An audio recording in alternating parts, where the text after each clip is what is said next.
Throughout the years, Christians have boycotted Disney a lot. Yeah. Has it worked? Just like how Nike pushes for Nike shoes in films, we'll push for prayer in Captain America, or we'll push for like Superman going to church, which both happened. But we work behind the scenes to kind of push in more faith content. You can have an impact all around the world by just choosing good content, even on Disney Plus or whatever. You know, and there is good content. Yeah, so it's kind of like a nutritional facts for movies. Okay. So we basically tell you what's in the film, and then you decide. Netflix brought out a show last year that was aimed at Christian stuff, and it wasn't Christian focused, you know? And it's like... And you'd rather learn it before you hit play, and then the kids get sucked in. Exactly. And then you got to tell them, well, we'll turn this off because this is trash. 100%. But there's going to be some who are going to say that Hollywood's only got an agenda. It's all agenda. Is that true? But these are some projects that we stuff that you've informed people on? Yeah, or that we've influenced or impacted or kind of worked on behind the scenes or done something with. Academy Awards honors horrible content. Like, if it wins an Academy Award, you should not watch it. You know what I mean? Like, yes, Disney's gotten a lot of flack because they kind of went crazy for a little bit. But as you see, like, they're trying to pull that back. I mean, we worked on a thing called Win or Lose. I don't know if you saw that kid's show. But they actually took the trans character out and they put an evangelical Christian character. And it was one of the first like kind of mainstream TV shows where they swapped in an evangelical Christian character. We informed this large audience to try to get them to go to good movies, because you are the most powerful person in Hollywood. If you take your kids to a bad movie, they'll make more bad movies. Welcome to the Salty Christians YouTube channel. My name is Matt, and the mission of this YouTube channel is to inspire Christians to be salt and light in their sphere of influence. And I do that by sharing stories and testimonies of interesting people sharing their faith in their everyday life. Today, I'm at the Movie Guide offices and excited to introduce you to Robby Baehr. Robby, welcome to the Salty Christians YouTube channel. Great to see you, Matt. Yeah, man. Yeah, appreciate being here. So people who don't know Movie Guide, what's your guys' mission? What do you guys do? Okay, so Movie Guide is a story actually that starts even before the start of Movie Guide. So my grandparents were famous actors in the 1930s era. So if you've ever seen Turner Classic Movies, you've most definitely seen their content. My dad ended up making a bunch of movies. And then he had a radical conversion to Christianity. And he made The Lion, the Witch, and the Wardrobe, the animated version. Really? Adventurous fantasy into a strange and mysterious land. The Lion, the Witch, and the Wardrobe. Sunday and Monday at 8, 7 Central and Mountain. And what he found out is the average movie takes about 13 years to make. And so he was like, hey, this takes a long time to be able to make this content. The Lion, the Witch, and the Wardrobe took 26 years. So he started Movie Guide. And so Movie Guide's premise is basically, we want to do two things. One is influence Hollywood. So there are about 300 executives that make the decision on almost every piece of content that you see. If you've seen a piece of content and you thought it was independent, it probably was one of those 6 major studios. And then also help families understand what content to be able to watch. So we review movies on 150 criteria. About 1 in 3 parents in America use our service to determine what they watch. 82 million families. And so it's just kind of a fun thing on both sides, where we work behind the scenes and we also help encourage families figure out what the right thing is that they can see as a family together. So that resonates with me because I'm a parent and I really care about, what I let my kids watch. So throughout the years, Christians have boycotted Disney a lot. Has it worked? We have always kind of worked in a different way on that. So our goal is kind of to be more encouraging, right? So when AFA, for example, was like boycotting, I think it was CBS. We went in there and we met with the head of content for CBS. Like, his daughter had just gotten in an accident. We prayed with him. He actually became a Christian and ended up making amazing stuff, like Touched by an Angel and other things like that. And so a lot of times our side has been like, hey, we want to match truth with love. And it's like, you can walk either way, where you go too far in truth and you miss love, or you go too far in love or you actually miss truth, and we try to bond that together. But we've actually tried to work and walk alongside these people. So really our ministry is very missional and relational. So it's like very relational in the sense of like, we want to walk with them, spend life with them, encourage them to walk in and become people of faith. So we're less on the boycotting side, because we're more on like, hey, let's walk with you. Like, you're not doing the right thing, but hey, we can help you see the right thing. We love you, but and I remember a story. I met your dad years ago, and I think I heard him speak at like NRB, and he was sharing a stat of how all the highest grossing films were, G and PG. And if you did a rated R movie, it was guaranteed not to make as much money. Yeah. And what I appreciated about it was he wasn't condemning movie studios going, don't make that garbage rated R. He was appealing to hey, do you want to make money? Yes. This is what the public wants. Yes, exactly. So we do this report to the entertainment industry every year. Yeah. We've done it for about 34 years. Okay. We found that the less sex you put in a movie, the more money it makes. Yeah. The less violence, the more profitable. We can actually tell you how much every effort will cost you at the box office. And so when we started, 82% of movies were R-rated. Yeah. Last year was 30%. When we started, only one movie had a positive representation of Christianity. Last year was over 60%.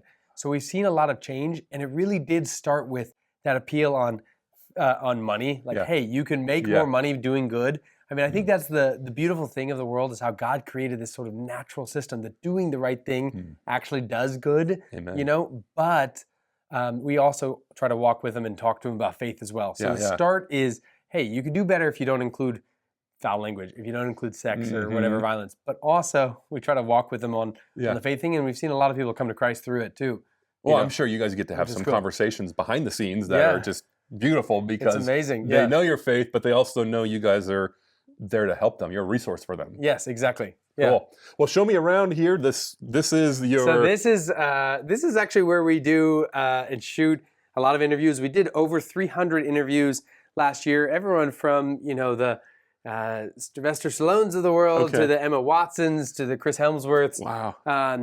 We distributed on YouTube as you are doing and other things. We've got about 1.6 million subscribers through that, and we do it on a lot of other platforms. We were able to beat Variety and Hollywood Reporter and Forbes Magazine and a couple of those guys last year. So we're kind of excited about that. And we had a top 100 iPhone app. So we distribute our content through those kind of things. But we do a lot of interviews with different celebrities or other people through this. Yeah. Oh, I see the YouTube. Yeah. The plaque over here. Yeah, you're right. That's awesome. Million subscriber mark. Wild. Yeah. Okay. And these are all we've been doing this a long time. So the cool thing is there's a deep history to it. So you're actually, those are very old movies that we have.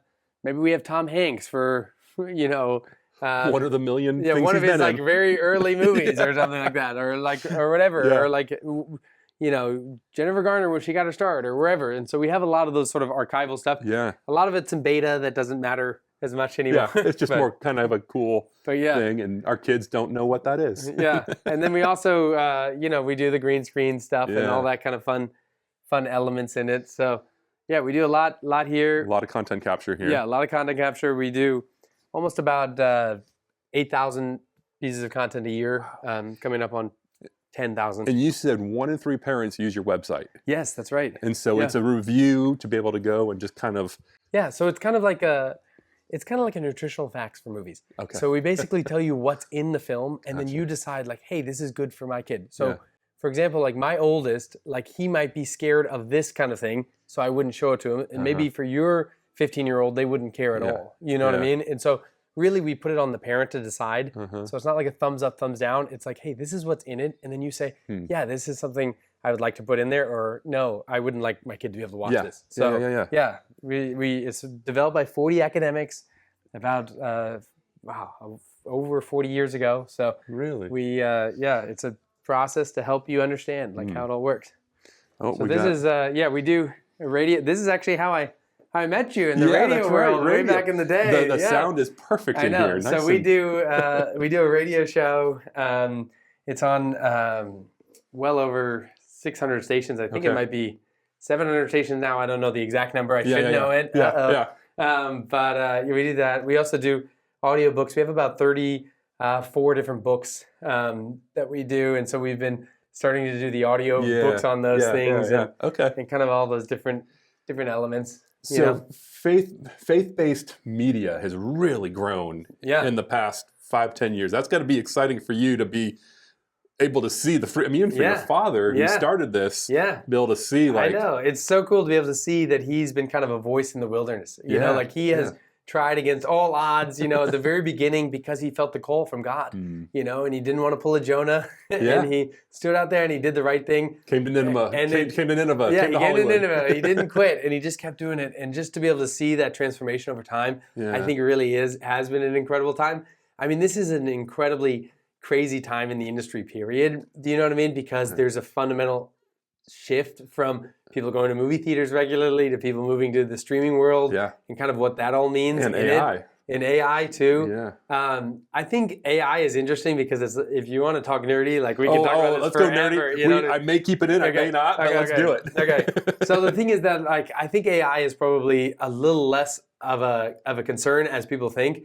I think really what has transformed everything has been YouTube, right? The platform that we're on right now. Whatever. Yeah. And the reason why is because it used to be that you only had a few places in which you could watch like this high quality content. And what YouTube did is it changed it so it democratized entertainment. And what they found is that like, hey, if you're watching on your cell phone screen or whatever, like you're willing to watch all sorts of things. You know, a kid riding a skateboard into a wall, you're willing to do it. And so really it's transformed the industry a lot because a lot of the ways the industry made money was off of things like reality TV, which is extremely cheap to be able to make, but highly profitable. Well, that's kind of changed because now there's so much of that. I mean, all of YouTube is reality TV. Yeah. Do you know what I mean? And so a lot of those things have been kind of like removed out. Or if you think about Mr. Beast, it's just like a game show. Exactly. Do you know what I mean?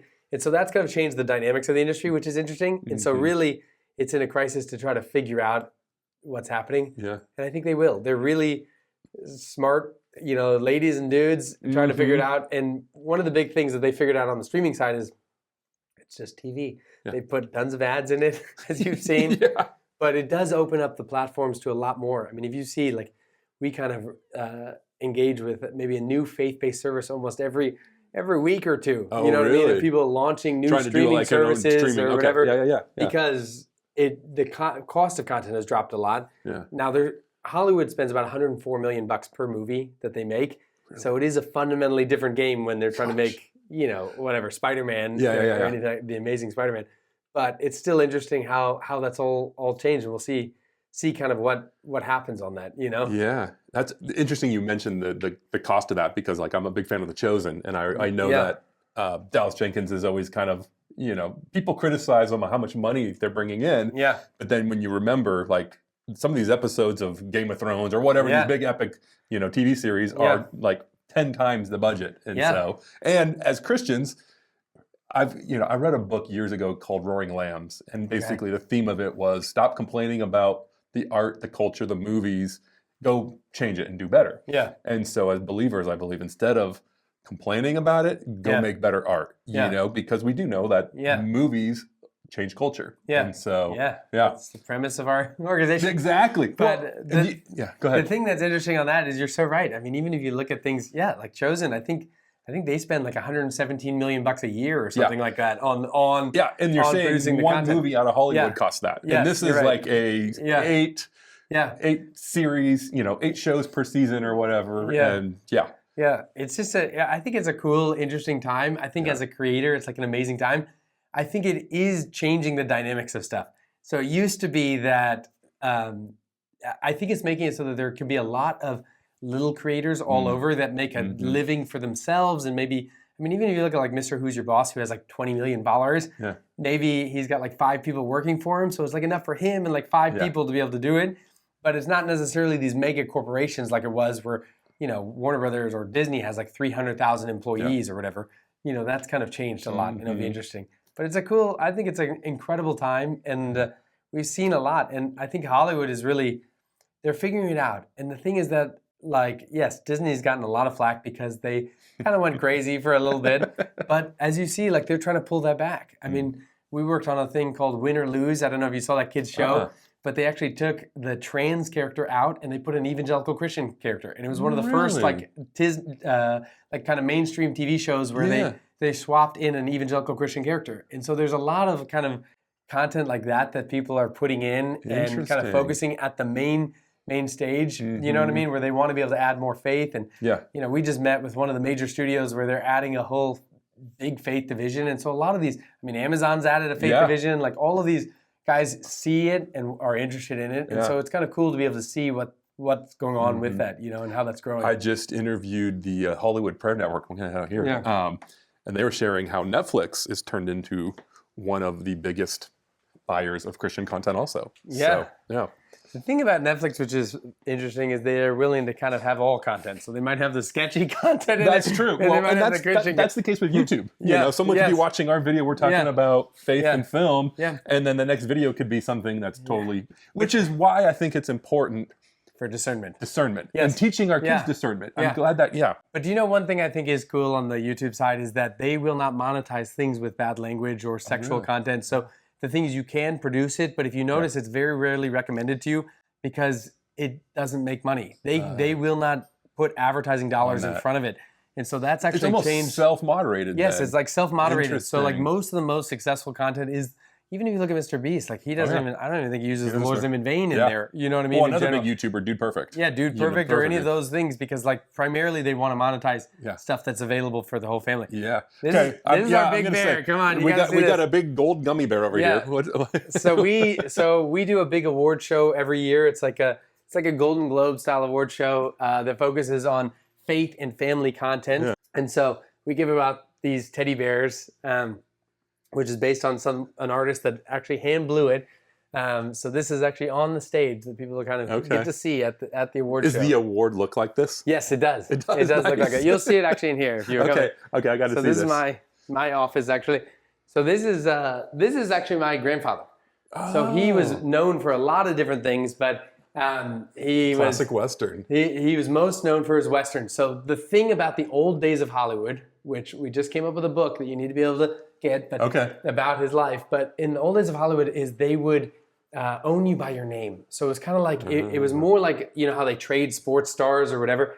The thing is that his name actually was Ted Baehr, but I mean his name was Ted Baehr. But the thing is that they named him Bob Allen, and so it's just like how Cary Grant wasn't actually like his name or whatever, but they would own you by your name, and then the studios would trade you through there. And so he was most famous for this, Bob Tex Allen. There's clips on YouTube I can find? Yeah. Okay, I'm going to have to. cool clips on YouTube. YouTube. So this is the... that is the actual teddy bear. Is it called a teddy? Yeah, it's called a teddy. You win a teddy. Yeah, it's trademarked and the whole deal in there. That's amazing. I'm trying to see if I have that book. Oh, here's here's the book. Yeah. So we just came out with this book. It's about his story. It kind of, and it's on Amazon? Yeah. All right, I'll put the link below. Yeah, kind of about the classic Hollywood, and you want to hear stories about behind the scenes about the classic Hollywood. This is kind of a fun take on that. Nice. We work on a lot of different content, or these are things where they quoted us on. I mean, we have to update these because we just haven't updated them in a long time. But the thing is that we have tons of movies that they've quoted us on, movie guide loved it or whatever. Try and get the families out. And then there's a lot of projects that we have worked on. Now, a lot of them we're not allowed to necessarily talk about or whatever because we work behind the scenes. But that's partly why you earn the trust. Yes, exactly. But there's just a huge number of projects that we'll work behind the scenes. And basically what we'll do is we'll kind of push for, just like how Nike pushes for Nike shoes and films, we'll push for prayer in Captain America, or we'll push for Superman going to church, which both happened. But we work behind the scenes to kind of push in more faith content. And so they'll bring us in and they'll call us and they'll ask, hey, how do we do this? And it can be anything from the end of the project that they'll bring us in and be like, hey, what should we add for the faith audience? Or it could be at the beginning. I mean, we had a major studio that called us up and said, hey, we don't want to offend the faith-based audience. Yeah. What director could we bring on that was that the faith audience would really like or appreciate? Interesting. So you guys are like faith-based consultants. Yes. Like here's how to, because we've also seen examples coming out of Hollywood that they just totally misrepresent Christians. Yeah. And so, I got to get the Hobbit in here. The thing is, a lot of times there are people in the world who are deeply malicious people, right? Let's take that. But in general, that's kind of a smaller fraction of it. Yeah. I think a lot of times when Christians think of Hollywood, they think of oh my gosh, everyone's malicious and they're out to get me. Actually, a huge amount of it is ignorance. I remember there's a guy who was he is one of those famous kind of indie, very famous arty directors in Hollywood. And he came to the Movie Guide Awards because one of his movies won. And he loved what we did, and he was so passionate. And so he called us up for his next movie. He's like, "Oh, you got to check this out." And it was super weird movie. It was a movie. It was a French based on a French movie, and it was they adopt a child, and then the child kills the husband and marries the mom. It's very French, weird. And he's like, "Oh, it's about family," and we're like, "That's not family. Nobody wants to see that. And a lot of it is like, it's not, I know it sounds like a ludicrous example, but it's one of those things where it's like, a lot of it is people don't know. Yeah. Do you know what I mean? And so surprisingly, a large portion of our job is just walking life with people and just being like, hey, you know what? Like, this is what Christianity is. I mean, I was at a major studio and they asked me, like, one of the people was like, oh, I've always wanted to know what Christianity was. Would you kind of tell me what that is? Wow. You know? And so I was like, oh yeah, I'd love to tell you what it is. And you would assume that an executive at a major place would know because it's, you know, America. Yeah. But the thing is that a lot of people don't. And so actually, surprisingly, a large number about what we do is just revealing to people stuff that they actually don't know. And so it's just like kind of talking to them and be like, hey, this is what Christians believe. This is how it is. You know? There's stereotypes that they've kind of just, you know, the core things of like, oh, what are Christians against? Yeah. But not who are we for? Yeah. And we live in such a weird age where it's like, everybody is against everybody. Yes. Do you know what I mean? It's like, oh my gosh, if you're keto, then you can't talk to the person who's vegan. You know what I mean? Like if you support the Dodgers, you can't talk. People are probably commenting on this video right now. Yeah, he says Yankees, that Disney is doing something good. How dare he? Yeah. And the thing is that like, it's like, well, that like the whole point of the gospel is good news, right? Like literally the gospel means good news. And like we forget that as Christians, like our job is to love on these people. Now, you don't want to go through the loving to acceptance where you're like, oh, you're accepting sin. Yeah. No, you can call people on stuff and you can still walk through life and love people and not see them as like the other to be hated. Yeah. You know, and we've kind of moved to this world now where it's like everybody is the other, you know, and I think that that's sad. And maybe that's a social media world is created, but hopefully we can fight through that, you know? Yeah. In there. That's cool. Okay, this is where we pray every day though, if you want to see this. Okay, yeah, show me this. So every day we all come together here and we read the Bible and we pray, pray for people. With the minions. Yeah, with the minions. And also like, this is from Israel, from Magdala. So my mom actually, she was on chemotherapy for 26 years. She passed about 3 years ago, but she was really touched by that story in the Bible and that part of Israel, you know, so the Magdala actually gave that to her, which was cool. Oh, really? In there. Wow. Yeah. What's your favorite film that just represents the gospel the best and the most artful? Oh my gosh, my favorite film of all time. How can you ask somebody who works in this thing? Well, I mean, yeah, you're the perfect person to ask. Oh my gosh. I feel like I see so much content that I have new favorite films all the time. Yeah. But I have a lot of films that I love. I mean, did you ever see one of Night Shyamalan's very first movies, which is not a horror film? It's actually called Wide Awake. It's not the weird, sketchy movie or whatever. Yeah. It's actually just about a young kid who's in Christian school, and his grandfather dies, and he struggles with faith, and so he struggles with God, and so it's one of those really powerful things where he ends up by the end of it coming to the realization that like, hey, God loves him and he's real. Yeah. But it's a very cool journey and very powerful. Rosie O'Donnell, of all people, is in it too. Again, people are going to be commenting down below. How dare, but it is. How dare the salty Christians talk about There's a lot of things on there, but I think that's a good film. I think there's so many beautiful films. I mean, we're in an incredible season because it's holiday season. I mean, I love Muppet Christmas Carol. I think that's a great one for this season. You know, Family Man was good. Yeah. You know, there's so much stuff. The Chosen has obviously been such a powerful thing to be able to show people. Yeah. You know, there's been over 136 movies about Jesus. There's so many incredible. I mean, if you think about it, like some of the very first movies in the 1800s were about Jesus. Yeah. They've just, throughout, you know, every 10 years they kind of make these huge biblical epics. I mean, if you think about it, like the Bible series from Mark Burnett, you know, which is about 10 years before The Chosen. Go back to Ben-Hur. You know what I mean? Yeah. And then 10 years before that, you had a series on it, and so it's just there's so much great content. The thing is that people complain about content all the time, and I travel a lot, and I speak all over, and people tell me about some horrible film that they've seen or a movie, which is true. There are a lot of horrible content, but there's a lot of great content too. Yeah, there's about 1,049 movies that come out every year on the 5 major services. Okay, 17,000 television programs. So there's a lot of content. And one of the big things for us is just helping you find content. So we just released a new app. We used AI in it or whatever to help you kind of determine content. And we made a little character after my dad, so a little Dr. Teddy Bear. Okay. And so you can ask it questions like, hey, my daughter loves Sound of Music. What other movies would it like or whatever? But really, like for us, we're trying to help people be able to find that content. Because they say the average person spends almost 42 minutes trying to find something to look at on streaming. You know, just like scanning through things. And so like for us, like we're just trying to give you that opportunity of like, hey, we probably, if there's something you're interested in, we probably have a list for it. If you want movies for your son to make him more patriotic, if you want, you know, movies to help your daughter build character or whatever, like we have those things. So people can just get that app on your website? You can get it. It's called Movie Guide. Okay, cool. Just search it on the app stores. Yeah. So as a father, we're both fathers. We want to teach our kids discernment in the media that they consume. Yeah. So what would you say, what advice would you give to the parents who go, yeah, I want to... You know, I feel like I'm just my gosh, everything. Hold on, that was not planned. Yeah.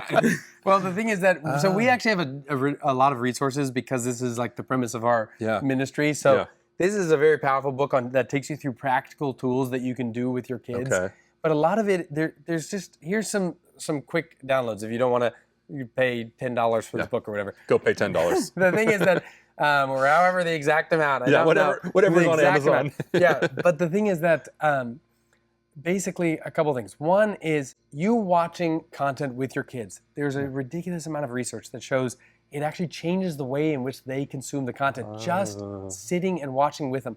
And then I would say do that a couple times to be able to talk through the movie with them. Who is the hero? Who is the villain?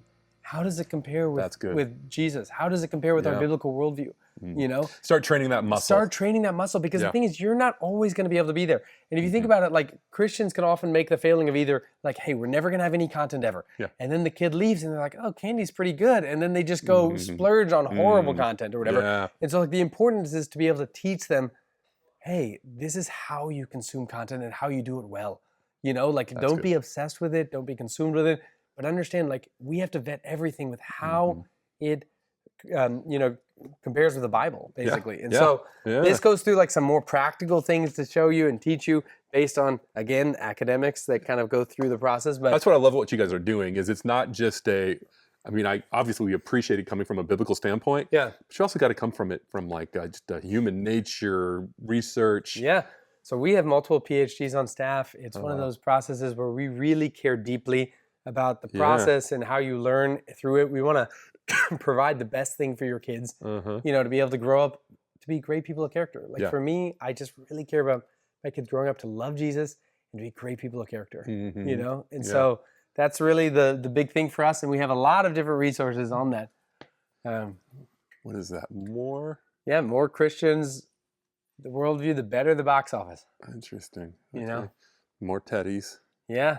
It used to all be made of glass, but we actually have switched it now to the gold in there. Nice. It's actually not gold if you want to know. Behind the scenes, it's zinc. Is that the same for like Emmys and all that? Yes, everybody. It has like a plating over it. Yeah. That's the gold, but the center, you got to make something else because otherwise you go bankrupt. Yeah, exactly. So there's a lot of, I don't want to say a lot of Christians, but there's going to be some who are going to say that Hollywood's only got an agenda. It's all agenda. Is that true? Or is there... You know, the thing is that from working in this industry, and I've done this job for over 18 years now. So I've done it over 18 years. I would say that's not true. Like I have met with some of the highest people in the industry that you would possibly think about or know about. And the truth is that really in general, like they're not... I don't even think I have that many political conversations, you know? Like there are certain people like Chris Evans who will talk about his politics at all times, you know what I mean? Or Sean Penn. But in general, like most of the people are more interested on like how they can make content. If you think about the fact that in Hollywood, they say that there are 2 million people put on their IRS form every year in Los Angeles that they're an actor and actress. Really? Okay? Like even though there's 1,049 movies, the math doesn't add up. Do you know what I mean? Like those people are rotating through every year. There's a lot of aspiring everybody actors. is trying to fight to make it. And so a lot more of the conversations are, how do you make it? How do you get in? How do you talk to people? It's a lot less like a how we can machinate to destroy stuff. And when you talk at the executive level, they have a product. They just want to be able to make more money. You know? And I was talking with the top of literally the head of one of the biggest studios in the world. And I was like, look, the majority of your consumers, if you have families, tend to be more conservative. You know what I mean? Maybe they're more conservative in any religious tradition that they're in, from Muslim to Christian to Jewish.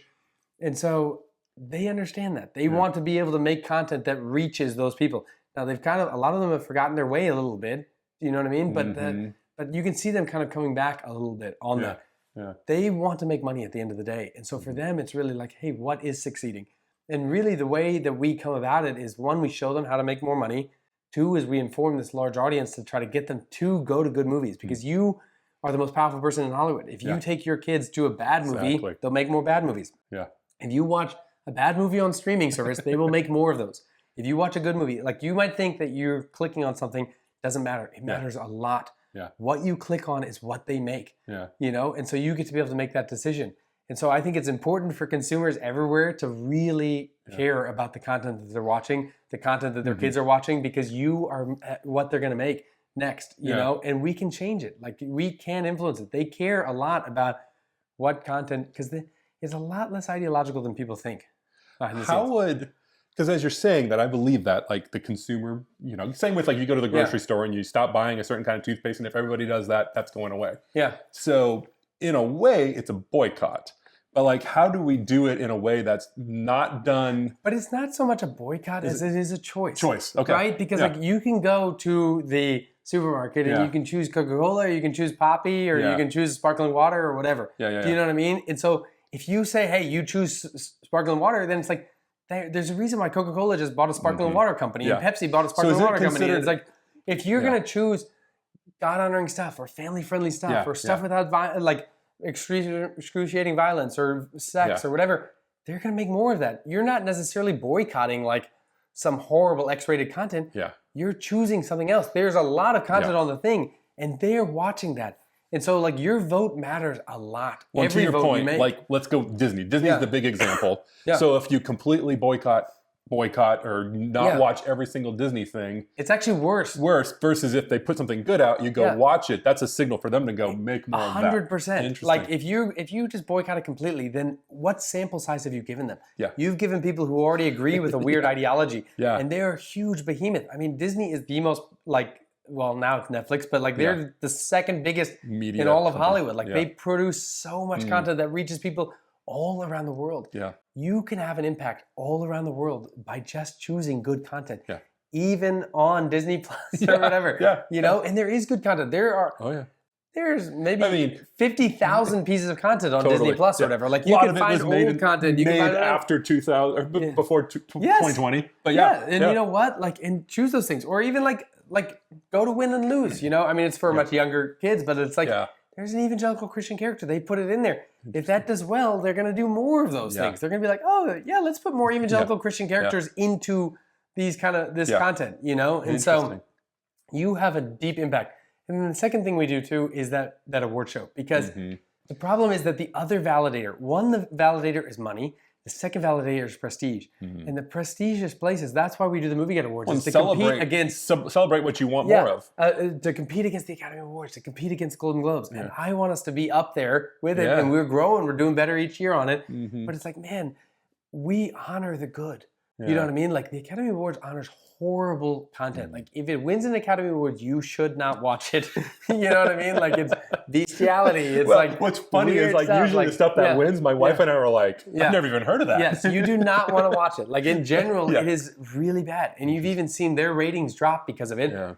Watch the Movie Guide Awards. Yeah. But, like, that's the other thing, is we're adding that prestige of, like, hey, look, like, you, not only are you going to win the box office, make more money, we can also give you a prestigious award for it too, you know what I mean, for making great work or whatever. Yeah. Well, and then you can be part of a series and do more of it. You know, do something that people want, and then sequels start happening. And so what's this room we're in right now? I mean, it looks like the ultimate I know. DVD it's collection. Kind of a little full because we're making some gifts for some people. But yeah, in the old days, obviously you had DVDs, so we still have a lot of those. I mean, this is just a fraction of them I'm sure. that we have, you know, I mean, we have such an incredible reviewing team. They're so amazing. Yeah. They do incredible work, but I mean, they have to see so much content. The amount of content is so much. And I know people are like, oh, can't you use AI? But we don't use AI because we need you to trust the review. AI still lies about 50% of the time. Gosh. You know what I mean? Yeah. And so we want to be able to have it from a Christian perspective of, hey, look, this is this is the content that's in there, you know? And so they have to sit and watch all of that, you know, through that. Just, there's your mom and dad, right? Yeah. Yeah. She was an amazing lady. That was my dad is a great man. He still works kind of part-time-ish in the organization, and he does a lot of great things. He's a good man. We have to update all these posters, but these are some projects that we stuff that you've informed people on. Yeah, or that we've influenced or impacted or kind of worked on behind the scenes or done something with. Yeah, you know. And so the thing is, it's a fun gig. You know, it never ends. There's a lot to do. You know, and the thing is that if you feel overwhelmed right now about content to be able to see, check out movieguide.org. You know, there's a lot of possibilities out there, but you also want to make sure, like, even if it's Christian content, like, is it good? You know what I mean? I mean, Netflix brought out a show last year that was aimed at Christian stuff, and it wasn't Christian focused, you know? And it's like... And you'd rather learn it before you hit play, and then the kids get sucked in. Exactly. And then you got to tell them, well, we're turning this off because this is trash. 100%. That's so true. We've experienced that before, where we start watching a series with our kids, a couple episodes in, we're like, wait a second. Yeah. I don't think we want our kids learning this. And then... You know, so they're hooked in by the story. Give you a whole season overview so that you can know, because the thing is, you might not want to watch the whole thing, obviously. And so we can tell you, because a lot of times what that happens is it's like the 4th episode in, 5th episode in, there's something weird. Yep. And then you've invested in it and you feel sad. It only gets more weird. Yeah. And so we work hard to kind of tell you about that, to save you that pain on there. Awesome. Well, last question. Okay. So I always ask people, my guests, this. Yeah. Because this is the Salty Christians YouTube channel. Yeah. I like to ask every guest either a personal story, how you've been used by God to be salt and light. Yeah. You've talked about how Movie Guide is doing that in Hollywood. Yeah. Or just advice to Christians, because the goal of this channel is to get people not just to watch this. This is interesting and exciting. Yeah. But like, I want someone to go out and be salt and light today. Yeah. You know, I think that is a great question, and I think that so often Christians, I think they forget to be joyous. And I think one of the key elements in salt and light is, like, if you are a grumpy Christian, you are not that much of light, you know, and you're not even that much of salt. The thing is that, like, you need to be joyous. Like, if you look at Jesus, like, he had fun. Like, his first miracle was at a wedding. Right. Like, he liked to laugh, you know? Like, I think we as a Christian community have forgotten the joy of the gospel, and I think that that's so crucial to being able to talk to more people about Christ, to be more effective in your work, to be more effective. Because I've done a lot of amazing things in my life. I've gotten to be an investment banker. I've run different tech companies. I've worked for the major studios in film marketing. I've done all these sort of things. But one of the things that always came back to was I remember I worked in investment banking in London. I got to live in Hong Kong too. And a person just came up to me after a couple of weeks, and they're just like, why are you so joyous? It's like, well, I can talk to you about the gospel of Jesus Christ, you know? And I think we forget about the fact that, like, we have something unique and different that no one else has. We have this internal joy in Christ. You know, we know that we have eternity with him. That's incredible. I just feel like there's nothing attractive about being so dour. And I feel like we live in a world where it's like we've become so dour, which is more like the Pharisees were in a way. And we've forgotten the point of that, like, hey, it's the joy, like the joy of the Lord. Like, would you have come to Christ from how you act day in and day out? Yeah. You know what I mean? Yeah. It's like there's something attractive about the gospel, because there's such joy that you get to spend time with a person who knows you completely and loves you completely for eternity, doing the things you love, you know? And so I would just say, hey, you want to be more salt and light? Be joyous. That's awesome. The joy of the gospel. Yeah, that's great.